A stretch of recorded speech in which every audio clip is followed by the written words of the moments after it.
ಈಗ ಮಳೆ ಬಂದ್ರು ತಾವು ಇಷ್ಟು ಜನ ಬಂದಿದ್ದೀರಾ ಇಲ್ಲಿಗೆ.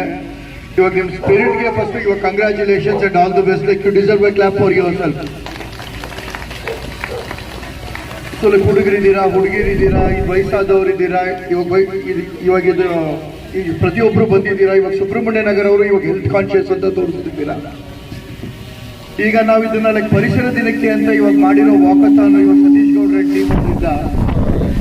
ಸೊ ನಮ್ಮ ಇವಾಗ ಸಮಾಜ ನಮ್ಮ ಲೈಕ್ ಇದು ಒಂದು ಹೆಸರು ಹೆಂಗಿರ್ಬೇಕು, ಇವಾಗ ನಮ್ಮ ಮನಸ್ಸು, ಆಮೇಲೆ ಇವಾಗ ಆಕ್ಚುಲಿ ಮೈಯೂ ಹಂಗೆ ಇರಬೇಕು ಅಂತ ಒಂದು ಇವಾಗ ಆಕ್ಚುಲಿ ಮೆಸೇಜ್ ಕೊಡಕ್ಕೆ ಲೈಕ್ ಈ ಕಾರ್ಯಕ್ರಮ ಮಾಡಿದ್ದಾರೆ. ಇವಾಗ ಕಂಗ್ರ್ಯಾಚುಲೇಷನ್ಸ್ ನಿಮ್ಮ ಟೀಮ್ ಅವ್ರಿಗೆ. All the very best and thank you. ಚೆನ್ನಾಗಿದ್ದೀರಾ? ಕುಡಿಸೋರು ಒಬ್ಬರಿದ್ದೆ ಚೆನ್ನಾಗಿ ಕುಡಿತೀರಾ ಅಂತ ಗೊತ್ತಾಯ್ತು. ನಮ್ಮ ಪರಿಸ್ಥಿತಿ ಇವಾಗ ಹಾಗೆ ಆಗಿದೆ. ಇದು ಪರಿಸರದ ರಕ್ಷಣೆಗಾಗಿ ಜಾಗೃತಿ ಜಾಥವನ್ನು, ನಡಿಗೆ ಜಾಥವನ್ನು ಇದು ಮಾಡಿದ್ದಾರೆ.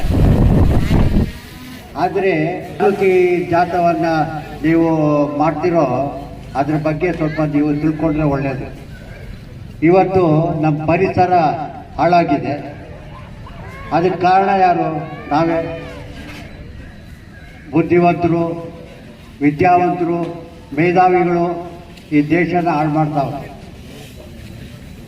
ಅದ್ರ ಬಗ್ಗೆ ನಾವು ಜಾಥಾ ಮಾಡಬೇಕು, ಅದ್ರ ಬಗ್ಗೆ ನಡಿಗೆ ಹೋಗ್ಬೇಕು.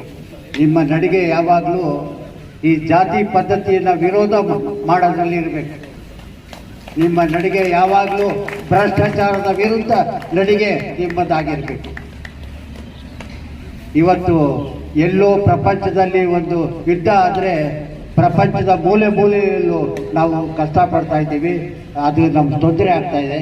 ಅದರ ವಿರುದ್ಧ ನೀವು ನಡಿಗೆಯನ್ನು ಮಾಡಬೇಕು, ಪ್ರತಿಭಟನೆಯನ್ನು ಮಾಡಬೇಕು. ಎಂತೆಂಥ ಮಹನೀಯರಿದ್ದಾರೆ, ಬುದ್ಧಿವಂತರಿದ್ದಾರೆ, ಆದರೂ ಯಾಕೆ ಖಂಡಿಸ್ತಾ ಇಲ್ಲ? ಎಲ್ಲೋ ಒಂದು ಕಡೆ ಯುದ್ಧ ಆಯ್ತಾ ಇದ್ರೆ ಪಾಪ ಸಾವಿರಾರು ಮಕ್ಕಳು, ಹೆಂಗಸರು ಮಕ್ಕಳೆಲ್ಲ ಸಾಯ್ತಾವ್ರಲ್ಲ, ಅದ್ರ ಬಗ್ಗೆ ಕಿಂಚತ್ತು ನಿಮಗೆ ಕನಿಕರ ಇಲ್ವಾ? ಯಾಕೆ ಖಂಡಿಸ್ತಾ ಇಲ್ಲ ಅವ್ರಿಗೆ? ಇವತ್ತು ಹೊರದೇಶದಲ್ಲಿ ಆಗ್ತಾ ಇರೋ ಅನ್ಯಾಯಗಳನ್ನ ನೋಡಿದ್ರ ಅದ್ರ ಬಗ್ಗೆ ಒಬ್ಬರು ಚಕಾರ ಎತ್ತಿಲ್ವಲ್ಲ? ಯಾಕೆ? ವಿರುದ್ಧ ಮಾಡೋದಕ್ಕೆ ನಿಮ್ಮ ನಡಿಗೆ